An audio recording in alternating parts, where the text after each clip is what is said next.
Première épître de Paul aux Corinthiens, chapitre 15. Je vous rappelle, frères, l'évangile que je vous ai annoncé, que vous avez reçu, dans lequel vous avez persévéré, et par lequel vous êtes sauvés. Si vous le retenez tel que je vous l'ai annoncé, autrement, vous auriez cru en vain.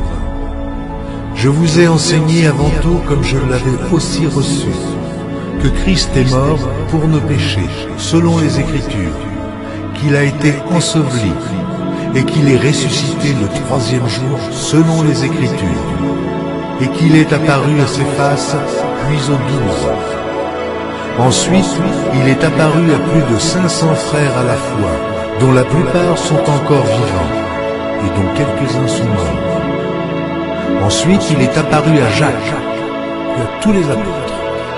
Après eux tous, il m'est aussi apparu à moi, comme à l'avorton, car je suis le moindre des apôtres.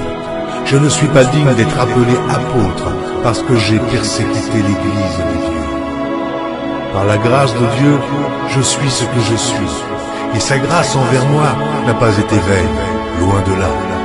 J'ai travaillé plus que tous, non pas moi toutefois, mais la grâce de Dieu qui est avec moi.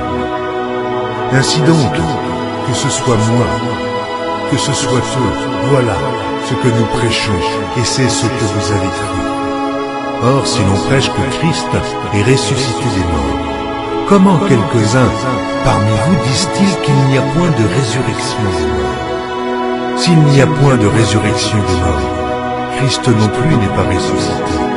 Et si Christ n'est pas ressuscité, notre prédication est donc vaine, et votre foi aussi est vaine.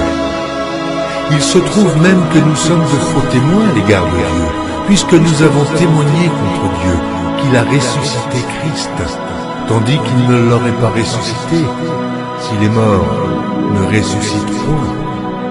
Car si les morts ne ressuscitent point, Christ non plus n'est pas ressuscité. Et si Christ n'est pas ressuscité, votre foi est vaine. Vous êtes encore dans vos péchés, et par conséquent, aussi ceux qui sont morts en Christ sont perdus.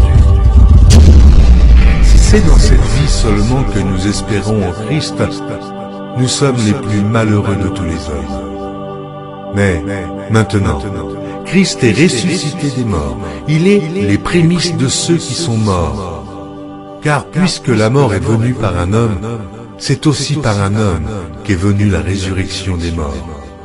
Et comme tous meurent en Adam, de même aussi, tous revivront en Christ, mais chacun en son rang.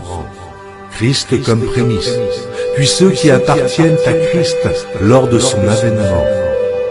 Ensuite viendra la fin, quand il remettra le royaume à celui qui est Dieu et Père, après avoir détruit toute domination, toute autorité et toute puissance.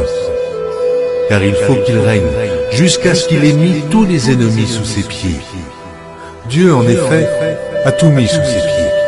Mais lorsqu'il dit que tout lui a été soumis, il est évident que celui qui lui a soumis toutes choses est excepté.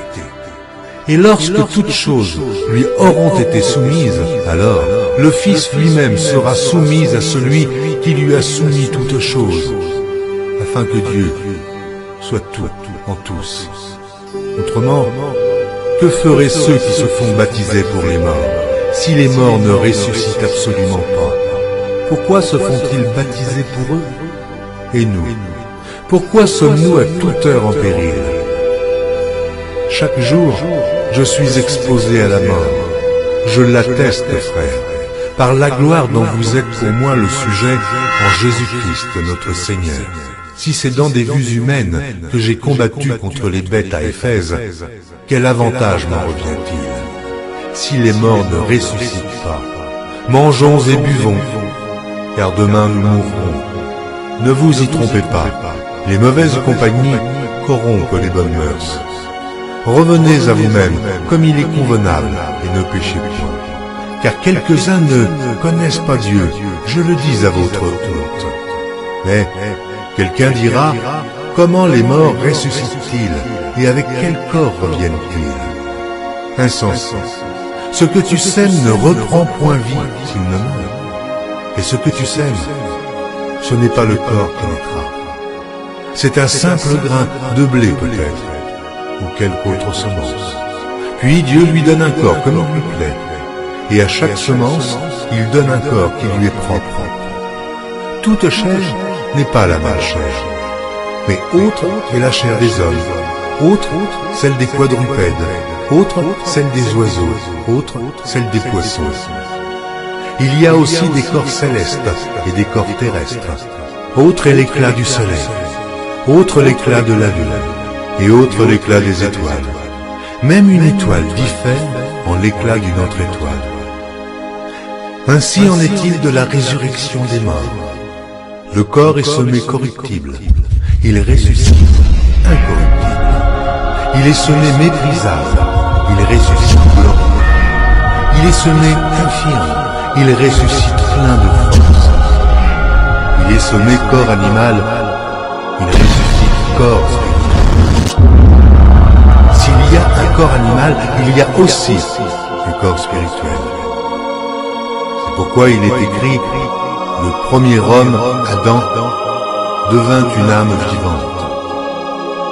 Le dernier Adam est devenu un esprit vivifiant. Mais ce qui est spirituel n'est pas le premier. C'est ce qui est animal. Ce qui est spirituel vient ensuite. Le premier homme tiré de la terre est terrestre. Le second homme est du ciel. Tel est le terrestre. Tels sont aussi les terrestres. Et tel est le céleste. Tels sont aussi les célestes. Et de même que nous avons porté l'image du terrestre, nous porterons aussi l'image du céleste. Ce que je dis, frère, c'est que la chair et le sang ne peuvent hériter le royaume de Dieu, et que la corruption n'hérite pas l'incorruptibilité. Voici, je vous dis un mystère. Nous ne mourrons pas tous, mais tous nous serons changés, en un instant, en un clin d'œil, à la dernière trompette. La trompette sonnera, et les morts ressusciteront incorruptibles, et nous serons changés. Car il faut que ce corps corruptible revête l'incorruptibilité, et que ce corps mortel revête l'immortalité. Lorsque ce corps corruptible aura revêtu l'incorruptibilité, et que ce corps mortel aura revêtu l'immortalité, alors s'accomplira la parole qui est écrite, la mort a été engloutie dans la victoire. Ô mort, où est ta victoire? Ô mort, où est ton aiguillon? L'aiguillon de la mort, c'est le péché, et la puissance du péché, c'est la loi. Mais grâce soit rendue à Dieu, qui nous donne la victoire par notre Seigneur Jésus-Christ. Ainsi, mes frères bien-aimés, soyez fermes, inébranlables, travaillant de mieux en mieux à l'œuvre du Seigneur, sachant que votre travail ne sera pas vain dans le Seigneur.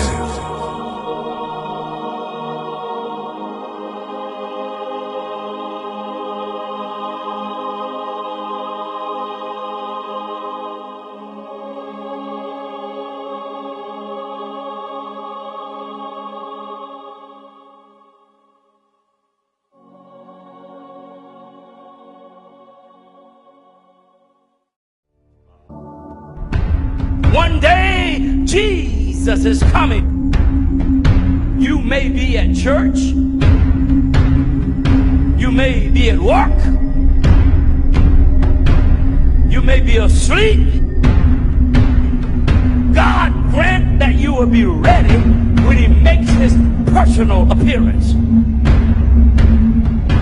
My God, what if His appearance occurs on a Sunday morning? My prophetic word to you this morning is get ready! Get ready!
les cieux arrivent.